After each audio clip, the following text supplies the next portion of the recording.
Right ఇక counting ప్రక్రియకు సంబంధించి ఏర్పాట్లు పక్కడ్బందీగా జరుగుతున్నాయి. అలాగే తాడేపల్లి నుంచి మా అసోసియేట్ ఇన్పుటేటర్ గణేష్ అక్కడి నుంచి లైవ్ లో అప్డేట్స్ అందించడానికి సిద్ధంగా ఉన్నారు. గణేష్ చెప్పండి, తాడేపల్లి జిల్లా వ్యాప్తంగా ఏర్పాట్లు ఎలా ఉన్నాయి? కౌంటింగ్ కు సంబంధించి మూడంచెల భద్రత ఉందా? అక్కడ ఏర్పాట్లు ఏ విధంగా జరుగుతున్నాయి? దాదాపు టోటల్గా అంటే రాష్ట్రంలోనే అనేక ప్రాంతాల్లో ఇప్పుడు ఏర్పాట్లు పూర్తి స్థాయిలో జరిగినాయి. దాదాపు 3 కోట్ల పైగా నమోదైన ఓట్ల ఏదైతే ఉన్నాయో దీనికి సంబంధించిన ఎక్కడెక్కడైతే కౌంటింగ్ సెంటర్లు ఉన్నాయో అన్ని చోట్ల కూడా ఏర్పాట్లు పూర్తి స్థాయిలో చేశారు. అంటే మరోవైపు బందోబస్తు కూడా ఉదయం 5 గంటల నుంచి అనేక ప్రాంతాలను పూర్తి స్థాయిలో బందోబస్తు కనిపిస్తుంది. 3 అంచెలుగా బందోబస్తు కనిపిస్తుంది అనేక ప్రాంతాలు. అంటే కౌంటింగ్ కేంద్రాలకి వెళ్ళడానికి ప్రధాన సెంటర్లో కొంత బందోబస్తు అయితే కౌంటింగ్ సెంటర్లకు ఎవరెవరు వెళ్ళాలి, ఏ విధంగా వెళ్ళాలి, వాళ్ళకి పాసులతో పాటు పూర్తిగా అనుమతించే పరిస్థితి కనిపిస్తుంది. కౌంటింగ్ సెంటర్ లోపలికి సంబంధించి కూడా అనేక నియమ నిబంధనలు ఏర్పాటు చేశారు. ఇందులో మీడియాకి ప్రత్యేకంగా కొంత అనుమతులు ఇచ్చారు. మీడియాకి లోపలికి వెళ్ళడానికి పాసులతో పాటు అక్కడ వాళ్ళు వీడియోగ్రఫీ తీసుకోవడానికి సంబంధించిన అనుమతులు ఇచ్చారు. తర్వాత వాళ్ళ సెల్ ఫోన్ని అనుమతించేలాగా చేశారు. అయితే కొన్ని ప్రాంతాల్లో మాత్రం ఇందుకు విరుద్ధంగానే బందోబస్తు కొనసాగుతుందని మనం చెప్పాలి. ప్రధానంగా అనేక ప్రాంతాల్లో మనం ఇప్పుడు తాడేపల్లిలోని సీఎం క్యాంప్ ఆఫీస్ వద్ద ఉన్నాం. మనం చూడొచ్చు ఒకసారి విజువల్స్లోన దీనికి సంబంధించిన మనం ఏర్పాట్లు చూడొచ్చు. అంటే పూర్తిగా అక్కడ కనిపిస్తున్న దాంట్లో బందోబస్తులోన దాదాపు ఒక 1/2 కిలోమీటర్ల దూరం నుంచి ఇక్కడ పూర్తిగా బందోబస్తు ఏర్పాటు చేయడం జరిగింది. అనేక నివాస ప్రాంతాల్లో ఉన్న వాళ్ళని సైతం పూర్తిగా చెక్ చేసి లోపలికి పంపించే పరిస్థితి మనకు కనిపిస్తోంది. మరోవైపు మనం చూడొచ్చు పోలీసు బందోబస్తుని టోటల్గా మనం చూడొచ్చు. ఎక్కడికెక్కడ అంటే ఆర్మడ్ ఫోర్స్తో పాటు స్థానిక పోలీసులు కూడా పెద్ద ఎత్తున బందోబస్తు నిర్వహిస్తున్నారు. మరోవైపు వజ్రాలాంటి వెహికల్స్ని కూడా మనం కనిపిస్తుంది. అంటే ఎక్కడికక్కడ మనం సీఎం నివాసం వద్ద ఉన్నాం కాబట్టి మనం చూడొచ్చు వజ్రాలాంటి వెహికల్స్ కావచ్చు, లేకపోతే మిగతా బందోబస్తు కావచ్చు చూస్తున్నాం. దాదాపు 185 హింసాత్మక ప్రాంతాలను పూర్తిగా భద్రత ఉన్నట్టు గుర్తించారు. ఇవన్నిట్లు కూడా భద్రతా ఏర్పాట్లు మీకు చేస్తున్న పరిస్థితి కనిపిస్తుంది. ఇప్పటికే 12,000 మందిని అంటే ఏదైతే సమస్యలు సృష్టించే వాళ్ళు ఎవరైతే ఉన్నారో వీళ్ళని 12,000 మందిని గుర్తించారు. ఈ 12,000 మందిని కూడా పూర్తిగా వీళ్ళు అదుపులోకి అంటే బైండ్ ఓవర్ చేసినట్లుగా ఇప్పటికే ఎన్నికల కమిషన్ అనేది ప్రకటించింది. మరోవైపు క్యూఆర్డీ టీమ్స్ కావచ్చు, మిగతా మొబైల్ టీమ్స్ కావచ్చు, లేకపోతే కార్డియన్ సెర్చ్లు ఎక్కడికక్కడ నిర్వహిస్తున్న పరిస్థితి మనకి కనిపిస్తోంది.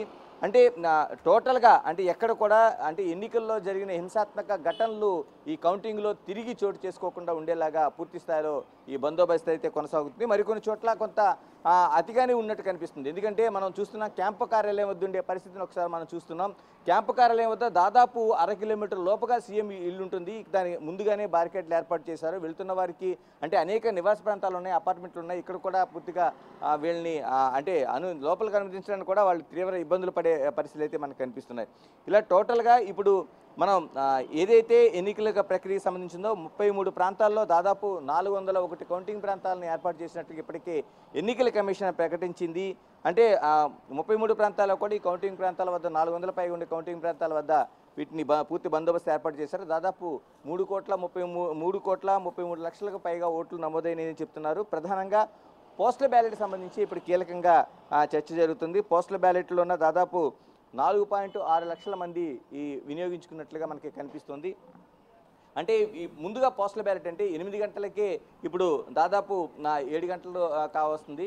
అంటే మరో ఇంకొక గంటలోన పోస్టల్ బ్యాలెట్ సంబంధించిన ప్రక్రియ. ఎందుకంటే దీనికి ఈవీఎం లేవు కాబట్టి వీళ్ళు ఫారం 12 మరోవైపు ఇచ్చిన తర్వాత ఫారం 13-13Aకి సంబంధించిన ఈ పూర్తి స్థాయిలోన వీటిని పరిశీలించిన తర్వాత అంటే వీటిని కట్టలు కట్టడం, మళ్ళీ తిరిగి కౌంటింగ్ చేయటం, ఈ విధమైన ప్రక్రియ అంతా పోస్టల్ బ్యాలెట్ సంబంధించి జరుగుతుంది. ముందుగా పోస్టల్ బ్యాలెట్ 8-8:30 మధ్య దీనికి కౌంటింగ్ జరుగుతుంది. మరోవైపు దీనికి సైమల్టేనియస్గానే ఈవీఎంలు కూడా ఓపెన్ అవుతాయని ఇప్పటికీ ఎన్నికల కమిషన్ ప్రకటించింది. అసెంబ్లీకి సంబంధించి కావచ్చు, పార్లమెంట్కి సంబంధించి కావచ్చు.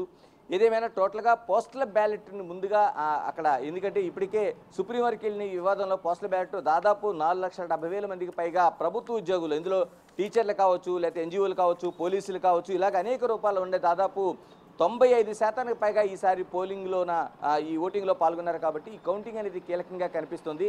అంటే గత ఎన్నికలను పరిశీలిస్తే 2019 ఎన్నికలు పరిశీలిస్తే కేవలం 20% మాత్రమే మనకి ఈ పోస్టల్ బ్యాలెట్ ఉపయోగించుకున్నారు. ఇప్పుడు దాదాపు రికార్డు స్థాయిలో 95%కి పైగా ఇది ఉపయోగించుకున్నారు. కాబట్టి వీళ్ళంతా ఈ ముందు ఈ ఓట్లను కీలకంగా లెక్కించి పక్కన పెట్టే అవకాశం ఉంది. దీన్ని ఏదైతే ఈవీఎంలో వచ్చే ఓటింగ్లకి యాడింగ్ చేసే పరిస్థితి కనిపిస్తుంది.